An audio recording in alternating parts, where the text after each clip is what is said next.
तो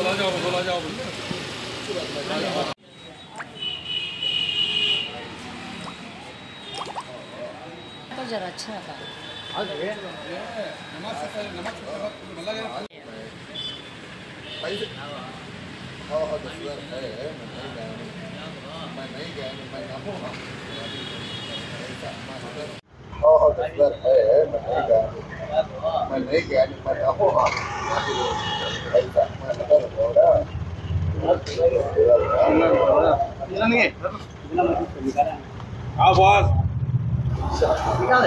ఈరోజు అన్నమయ్య జిల్లా రాయచూటి పట్టణంలో ఆల్ ఇండియా ముస్లిం పర్సనల్ లా బోర్డ్ ఆదేశాల మేరకు ఏదైతే కేంద్ర ప్రభుత్వం వక్ఫ్ సవరణ చట్టం 2024 తీసుకొచ్చిందో ఆ చట్టానికి నిరసనగా రాయచూటి పట్టణంలో ముస్లిం పర్సనల్ లా బోర్డ్ ఆదేశాల మేరకు ప్రతి ఒక్కరూ శాంతియుతంగా చేతికి నల్ల బ్యాడ్జి కట్టుకొని ఈ యొక్క చట్టానికి నిరసన తెలపడం జరిగింది।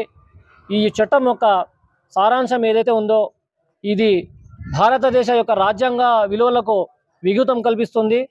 అదే కాకుండా ముస్లింల వక్ఫ్ చట్టం ఉందో దానికి కూడా వ్యతిరేకంగా ఉంది। కాబట్టి ఈరోజు దీనికి నిరసనగా రాయచూటి పట్టణంలో అన్ని చోట్ల అన్ని మసీదుల దగ్గర ఈ చట్టానికి నిరసన తెలపడం జరిగింది।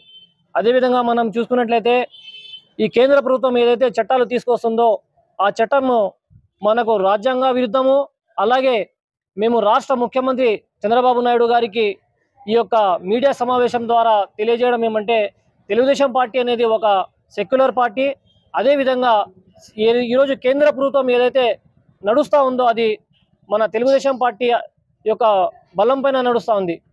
ఈ యొక్క చంద్రబాబు నాయుడు గారికి మేము ఈ మీడియా సమావేశం దగ్గర విన్నవించుకోవడం ఏమంటే మీరు ఈ చట్టానికి నిరసనగా పార్లమెంట్లో గలమెత్తండి, ముస్లిం సమాజానికి తోడ్పాటు ఉండండి అని మీకు ఈ సభ ద్వారా మేము రిక్వెస్ట్ చేస్తున్నాము।